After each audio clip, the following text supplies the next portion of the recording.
గౌరవనీయులు సభాధ్యక్షులు మన శాసనసభ్యులు భూపతి రెడ్డి గారు, ఈనాటి ముఖ్య అతిథి నిజామాబాద్ జిల్లాలో వందల కోట్ల రూపాయల అభివృద్ధి కార్యక్రమాలకి శంకుస్థాపనకు ఇచ్చేసినటువంటి రాష్ట్ర ముఖ్యమంత్రి గౌరవనీయులు రేవంత్ రెడ్డి గారు, పెద్దలు ఉత్తమ్ గారు, అదేవిధంగా పిసిసి అధ్యక్షులు మహేష్ గారు, షబీర్ అలీ గారు, నా చిరకాల మిత్రులు మండవ గారు, వేదిక మీద ఉన్నటువంటి పెద్దలందరికీ, ఇచ్చేసినటువంటి రైతు సోదరీమణులందరికీ, పత్రికా విలేకరులకి, పెద్దలందరికీ హృదయపూర్వక నమస్కారం.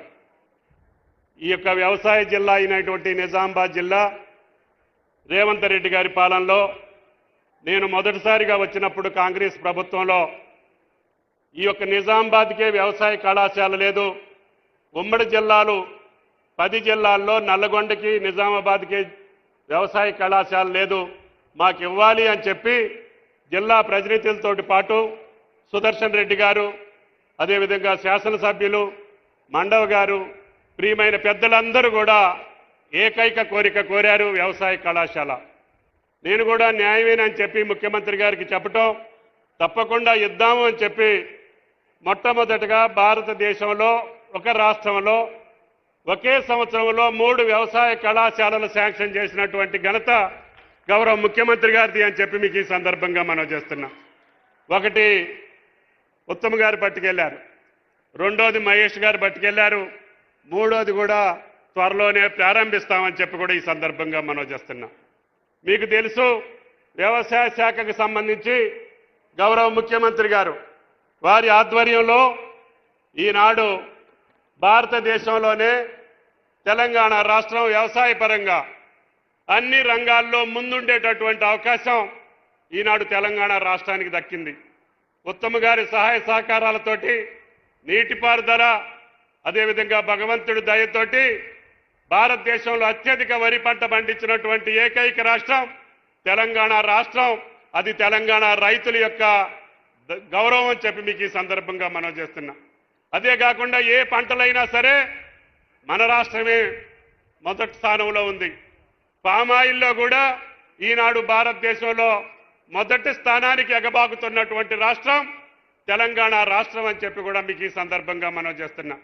ఈ జిల్లాలో కూడా అతి త్వరలోనే ఆయిల్ ఫామ్ ఫ్యాక్టరీల నిర్మాణం జరుగుతుంది.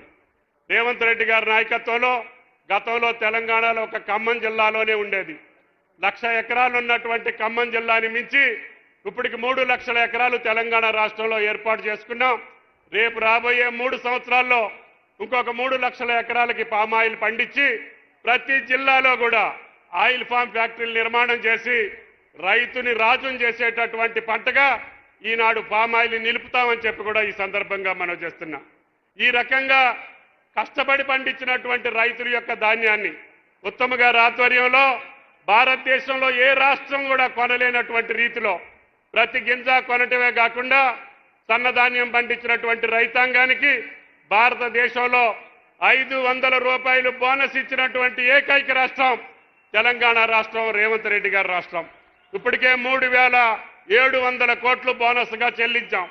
ఇంకా భవిష్యత్తులో రాబోయే రోజుల్లో పేదల కోసం గతంలో ఇచ్చేటటువంటి దొడ్డు బియ్యం తిననటువంటి తెలంగాణ ప్రజలకి చెప్పకపోయినా, ఎన్నికల్లో మేనిఫెస్టోలో ప్రకటించకపోయినా ముఖ్యమంత్రి గారి ఔదార్యంతో నా ప్రజలు సన్న బియ్యంతో సంపన్నులు తిన్నట్టుగా సన్న బియ్యం తినాలి అని చెప్పి 13,000 కోట్ల రూపాయలు ఖర్చు పెట్టి ఈ రోజుకి మనం సన్న బియ్యం ఇచ్చేటటువంటి ఏకైక రాష్ట్రం.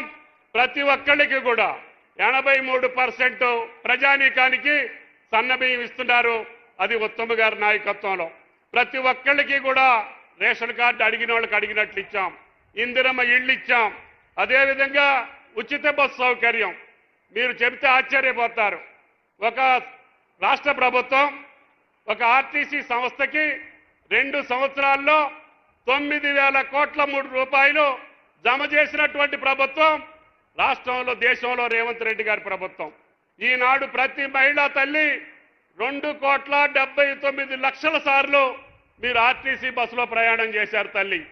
అందుకనే పాలపిట్ట కోకలు కట్టుకొని ఈనాడు చిరునవ్వులతోటి మహాలక్ష్మి తల్లుల యొక్క చిరునవ్వుతోటి వచ్చినటువంటి కాంగ్రెస్ పార్టీ తెలంగాణ ప్రభుత్వం మీకోసం ఎన్ని వేల కోట్లు ఖర్చైనా రేవంత్ రెడ్డి గారి ప్రభుత్వం వెనుకడుగేయకుండా సోలార్ వచ్చినా ఆర్టీసీ బస్సులు వచ్చినా ఏ సౌకర్యం వచ్చినా నా మహాలక్ష్ములకి అయ్యండి అని చెప్పి ముఖ్యమంత్రి గారి ఆదేశాలు ఉన్నాయి.